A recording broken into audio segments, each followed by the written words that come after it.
कहाँ आके खड़ा हो गया? क्या मैं कोई मूवी दिखाने वाला हूँ आपको? टीवी तो लगा हुआ है, क्या अभी यहाँ पर मूवी चलेगी? ऐसा हरगिज नहीं है। ये हमारे क्लासरूम का ही एक हिस्सा है जहां हमारी नॉर्मल रेगुलर क्लासेस होती हैं। टॉपिक ही कुछ ऐसा था जिसको समझाने के लिए हमें स्टिचिंग एड की जरूरत पड़ी, तभी हम यहाँ पर आज के टॉपिक को अंडरस्टैंड करेंगे। यूनिट सेल क्या है, कितने तरह की है, डेंसिटी का न्यूमेरिकल क्या है, कैसा है, आप सभी कुछ अभी तक सॉलिड में सीख चुके हैं और उम्मीद है लर्न भी किया होगा। सब्सक्राइबर्स और जिन बच्चों ने हमारे पास रजिस्टर करवा रखा है उनके पास वर्कशीट भी 2 भेज दी गई हैं और बकायदा सॉलिड्स के नोट्स भी उनके पास भेज दिए गए हैं और उम्मीद है वो सही ढंग से अपनी पढ़ाई में इसका जल्दी से जल्दी यूज करना शुरू करेंगे। अब हम आज बात करेंगे कि किस तरह से 3 डायमेंशंस में ये पार्टिकल अरेंज होंगे। एटम्स का अरेंजमेंट 3 डायमेंशंस में क्या होगा, यानी अगर आपके पास बहुत सारे एटम हैं, आप उसे first layer, second layer, third layer में अरेंज करना चाहते हैं, तो आप किस तरह से किन बातों का ध्यान में रखते हुए उनको अरेंज कर सकते हैं। सबसे पहले बात करते हैं फर्स्ट लेयर की, कि अगर मैं एटम को पहली लेयर में अरेंज करना चाहता हूं तो मेरे पास 2 तरह की पॉसिबिलिटी है। पहली पॉसिबिलिटी ये है, एक एटम के पीछे दूसरा एटम, दूसरे के पीछे तीसरा एटम, और दूसरी पॉसिबिलिटी ये है डिप्रेशंस में एटम्स को अरेंज किया जाएगा। तो फर्स्ट लेयर में हमारे पास 2 पॉसिबिलिटीज हैं। इसे हम स्केयर क्लोज पैकिंग अरेंजमेंट कहते हैं, या इसका एक और नाम है स्केयर वॉइडेड अरेंजमेंट।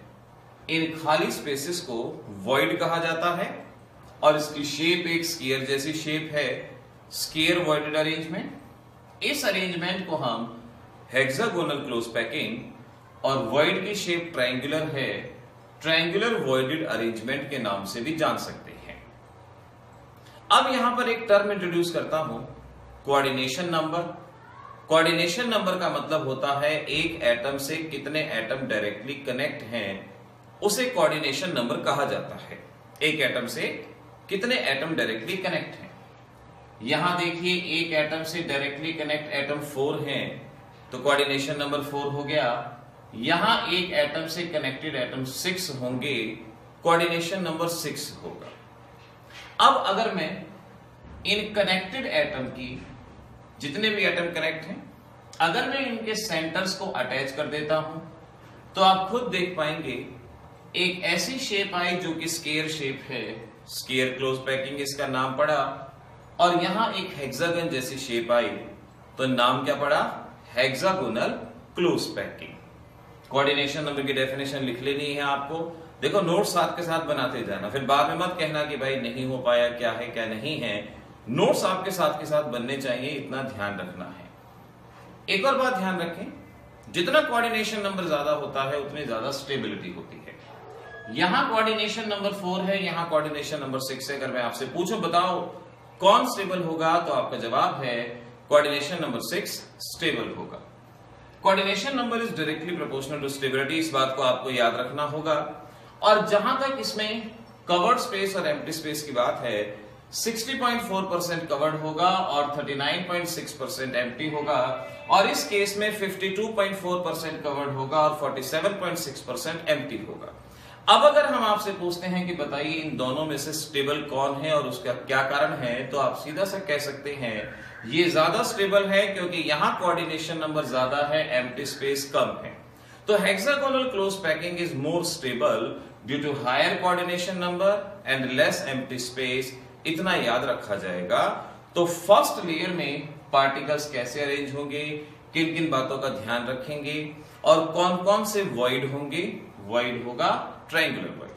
तो हमारा मोस्ट स्टेबल अरेंजमेंट, जिसे क्लोज्ड पैक्ड अरेंजमेंट भी कहा जाएगा, कौन सा हो गया, hexagonal close packing is the most stable arrangement. तो अगर क्वेश्चन है विच out of square close packing and hexagonal close packing is the perfect close packing, so you have the answer. Which one? Hexagonal close packing is the preferable due to higher coordination number and less vacant space. This is more stable, we can say. तो इस तरीके से first layer का मुद्दा यहां पे solve होता है। देखो कौन कहता है टीवी देखने से बच्चे बिगड़ते हैं, टीवी देखने से बच्चे नहीं बिगड़ते, बच्चे पढ़ते हैं, तैयारी जीत की करते हैं, ध्यान रखना। चलिए अब चलते हैं सेकंड लेयर के ऊपर। फर्स्ट लेयर में हमने सीख लिया पार्टिकल कैसे अरेंज हो सकते हैं। अब सेकंड लेयर के पार्टिकल प्लेस करने के दो मेथड हैं। पहला मेथड तो ये है कि एग्जैक्टली इनके ऊपर ही पार्टिकल आते जाएं, इन एटम के ऊपर ही पार्टिकल को प्लेस कर दिया जाए। अगर हम इन एटम के ऊपर ही पार्टिकल को प्लेस करेंगे तो जो वेकेंट स्पेस फर्स्ट लेयर में था वही आगे तक ट्रेवल करेगा, और जो इस सिस्टम को लेस एफिशिएंट बनाएगा। तो एक एटम के ऊपर दूसरा एटम रखना ये गलत थॉट होगा। हमारी दूसरी पॉसिबिलिटी ये है कि सेकेंड लेयर इनके डिप्रेशन में इनके एम्प्टी स्पेस के ऊपर आ जाए, और अगर सेकेंड लेयर एम्प्टी स्पेस पे आएगी तो एम्प्टी स्पेस कवर्ड हो जाएगा, स्टेबिलिटी बनेगी। जैसे दीवार बनाते हैं, जब ईंट लगाते हैं तो फर्स्ट लेयर के वेकेंट स्पेस के ऊपर ईंट लगा के दीवार बनाई जाती है और वो दीवार स्टेबल होती है। तो सेकेंड लेयर के पार्टिकल फर्स्ट लेयर के वॉइड के ऊपर आएंगे। अब देखिए ये है सेकेंड लेयर। यहां पर ध्यान दीजिए जरा इस चीज पे ध्यान दीजिए। ये खाली स्पेस है तो एक वॉइड है। जरा काउंट करो यहां पर कितने पार्टिकल हैं। इस खाली स्पेस पे एक रेड पार्टिकल है, रेड बॉल है जो फर्स्ट लेयर में से है, और 3 येलो हैं, यानी कोऑर्डिनेशन नंबर कितना हो गया, 4 हो गया, और इसे हम टेट्राहेड्रल वॉइड कहेंगे। तो फर्स्ट लेयर का वॉइड कौन सा था, ट्रायंगुलर, और सेकेंड लेयर का वॉइड कौन सा है, टेट्राहेड्रल। अब जरा यहां इस पे ध्यान दो और देखो, काउंट करो कितने वॉइड हैं, कितने पार्टिकल कनेक्ट हैं। यहां 3 तो ये रेड बॉल कनेक्टेड हैं और 3 ये येलो, 6 पार्टिकल, कोऑर्डिनेशन नंबर 6, और इसे हम ऑक्टाहेड्रल वॉइड कहेंगे। तो सेकेंड लेयर में है टेट्राहेड्रल वॉइड, सेकेंड लेयर में है ऑक्टाहेड्रल वॉइड। अब मेरी बताएगी 2-3 बातें ध्यान रखना। इन दोनों में से बड़ा होता है ऑक्टाहेड्रल वॉइड। चाहे आप इंजीनियरिंग एंट्रेंस एग्जाम की तैयारी कर रहे हो, चाहे मेडिकल की, चाहे क्लास 12th की, ये चीजें आपको याद होनी चाहिए। किसका साइज बड़ा है, ऑक्टाहेड्रल वॉइड का। किसी भी लैटिस में जितने एटम होते हैं उतने ही ऑक्टाहेड्रल वॉइड होते हैं, और double the number tetrahedral void होते हैं। Octahedral void is equal to number of atom, और tetrahedral void is equal to double the number of atom. ये बात याद रखेंगे। तो इस तरह से सेकेंड लेयर का अरेंजमेंट हमने सीख लिया, क्या होगा, कैसे होगा। आइए बात करते हैं थर्ड लेयर की, कि थर्ड लेयर में पार्टिकल किस तरह से आएंगे। उम्मीद है अभी तक चीजें दिमाग में बिल्कुल बैठ चुकी होंगी। एनिमेशन की फॉर्म में जब हम इस चीज को सीखते हैं तो ये हमारे लिए समझना बहुत आसान हो जाता है। अगर इसी चीज को आप ड्रॉ करके सीखोगे बहुत मुश्किल होगा। कोई टीचर भी अगर ड्रॉ करके सिखाना चाहेंगे तो बहुत मुश्किल से सिखा पाएंगे। अब यहां पर इसको आसानी से आप सीख सकते हैं। फर्स्ट लेयर, सेकेंड लेयर, इनके वॉइड्स के ऊपर ये आपको बताया गया था, और यहां कौन कौन से वॉइड आ गए थे, टेट्राहेड्रल और ऑक्टाहेड्रल। अब हमारे पास थर्ड लेयर में 2 अरेंजमेंट पॉसिबल है।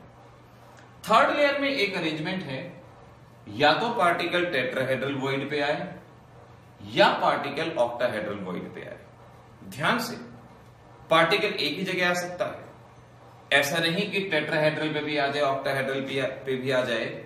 जैसे देखो, टेट्राहेड्रल पे आएगा तो ऑक्टाहेड्रल की जगह नहीं बचेगी।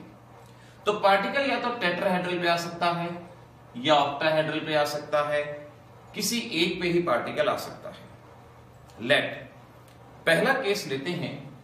अगर पार्टिकल टेट्राहेड्रल वॉइड को ऑक्यूपाई करता है, अगर पार्टिकल टेट्राहेड्रल वॉइड को ऑक्यूपाई करता है तो आप देखो, रेड बॉल के इमीडिएट ऊपर ये आता है, यानी जैसी फर्स्ट लेयर है वैसी ही थर्ड लेयर है। इस तरह के अरेंजमेंट को AB AB type, AB AB का मतलब जैसी फर्स्ट लेयर वैसी third layer, AB AB type, या hexagonal close packed structure in 3 dimension, या सिंपल HCP स्ट्रक्चर के नाम से इसको जानते हैं। तो HCP अरेंजमेंट में क्या होगा, third layer present on tetrahedral void, ये हम कहेंगे। इसका कवर्ड स्पेस याद रखें 74%, एम्प्टी स्पेस याद रखेंगे 26%। ये है थर्ड लेयर का पहला अरेंजमेंट। अब दूसरा अरेंजमेंट क्या होगा? दूसरे अरेंजमेंट में पार्टिकल टेट्राहेड्रल पे नहीं, ऑक्टाहेड्रल वॉइड पे आएंगे। ये है हमारे पास फर्स्ट और सेकंड लेयर। अब थर्ड लेयर के पार्टिकल आएंगे ऑक्टाहेड्रल वॉइड पे, सभी ऑक्टाहेड्रल वॉइड को ऑक्यूपाई करेंगे। अब देखिए जरा ध्यान से, ये थर्ड लेयर ना तो बिल्कुल फर्स्ट जैसी है ना सेकंड जैसी है, ये बिल्कुल डिफरेंट है। इस तरह के अरेंजमेंट को ABC ABC type of arrangement, यानी तीनों लेयर डिफरेंट हैं, एबीसी एबीसी या एफसीसी और सीसीपी अरेंजमेंट के नाम से जानते हैं। तो टेट्राहेड्रल वॉइड पे था तो उसका नाम एचसीपी, ऑक्टाहेड्रल पे है तो एफसीसी और CCP type of arrangement. Vacant space same रहेगा 26%, कवर्ड स्पेस सेम रहेगा 74%। दोनों इक्वली स्टेबल स्ट्रक्चर कहलाए जाएंगे। तीसरी तरह का अरेंजमेंट और होता है जिसके बारे में हम डिटेल में नहीं पढ़ेंगे, उसका नाम याद रखो, उसे कहते हैं बीसीसी, बॉडी सेंटर्ड क्यूबिक। वहां पर कोऑर्डिनेशन नंबर 8 होता है और कवर्ड स्पेस 68% होता है। वो हमेशा से लेस एफिशिएंट माना जाता है।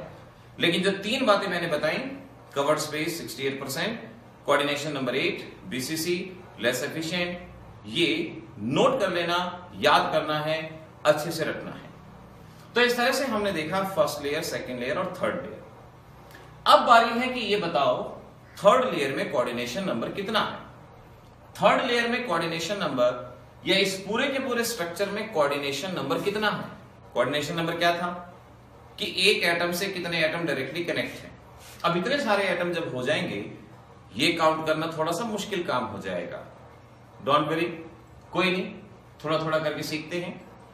ये पहली लेयर है जहां हर एक एटम से टोटल 6 पार्टिकल कनेक्ट होते हैं। ये दूसरी लेयर और एक तीसरी लेयर। फिर गड़बड़ी होगी, एकदम से सारे एटम आ गए, अब कैसे काउंट करें? चलो इनको हटा देते हैं, हट जाओ, भाग जाओ। अब आप खुद देखो, पहली लेयर 6 एटम कनेक्ट थे और ये एटम अपने से ऊपर की लेयर में 3 एटम से कनेक्ट है। 6 and 3 कितना हो गया? 9। और ऐसे ही 3 इसके लोअर लेयर के अंदर प्रेजेंट होंगे। तो हर एक पार्टिकल अपनी लेयर के 6 पार्टिकल से, अपने से ऊपर की लेयर के 3 पार्टिकल से और अपने से लोअर की लेयर के 3 पार्टिकल से कनेक्ट होता है। तो कोऑर्डिनेशन नंबर यहां कितना हो जाएगा? 12 याद रखेंगे। तो एचसीपी के अंदर एफसीसी, सीसीपी, कोऑर्डिनेशन नंबर 12। और मैंने लेस स्टेबल अरेंजमेंट बताया था, बीसीसी, वहां कितना था? Coordination number 8। वो हमारा लेस स्टेबल था, ये हमारा मोस्ट स्टेबल। तो इस तरह से बच्चों, बेशक से आप डॉक्टर बनना चाह रहे हो, इंजीनियर बनना चाह रहे हो या कुछ भी करना चाह रहे हो, क्लास 12 सिलेबस में से ये अरेंजमेंट आपको अच्छे से करने हैं। और आप समझ पाएंगे कि इस तरह से अगर हम इसको एनिमेशन फॉर्म में सीखते हैं तो इसको लर्न करना आसान ही नहीं बल्कि इंटरेस्टिंग भी हो जाता है। बहुत जल्दी आपने इस चीज को समझ लिया होगा। कितने तरह के वॉइड है, triangular void, tetrahedral void, octahedral void वगैरह, ये हमने सीखा। अब मैं होमवर्क में आपको क्वेश्चन देता हूं। क्वेश्चन नंबर 1 लिख लीजिएगा। बताइए यूनिट सेल में ऑक्टाहेड्रल वॉइड की क्या पोजीशन है और टेट्राहेड्रल वॉइड की क्या पोजीशन है। यूनिट सेल में टेट्राहेड्रल वॉइड की क्या पोजीशन होती है और ऑक्टाहेड्रल वॉइड की क्या पोजीशन होती है, इसका जवाब ढूंढने की कोशिश कीजिए। देखते रहिए, समझते रहिए। आगे आने वाले लेक्चर्स में ऐसे ही सॉलिड स्टेट को कंप्लीट एक्सप्लेन किया जाएगा। और जितने भी सब्सक्राइबर और रजिस्टर्ड स्टूडेंट हैं, जो भी वर्कशीट दी जाती हैं उनको आप सॉल्व करें। ऐसा ना करें कि सर ये हमसे नहीं हो रहा, ये आप बता दो। अरे अगर मैं ही सारी चीजें बताता रहूंगा तो आप क्या सीखेंगे? आपके पास बुक्स हैं, आपके पास नोट्स हैं, आपके पास नेट है। आप वहां पर चीजों को सॉल्व करने की कोशिश कीजिए। आप कोशिश कीजिए, ट्राई कीजिए। जब बिल्कुल ही हार जाएंगे तब मैं खड़ा हूं आपके सामने, लेकिन उससे पहले एफर्ट्स आप करेंगे और मुझे पूरा भरोसा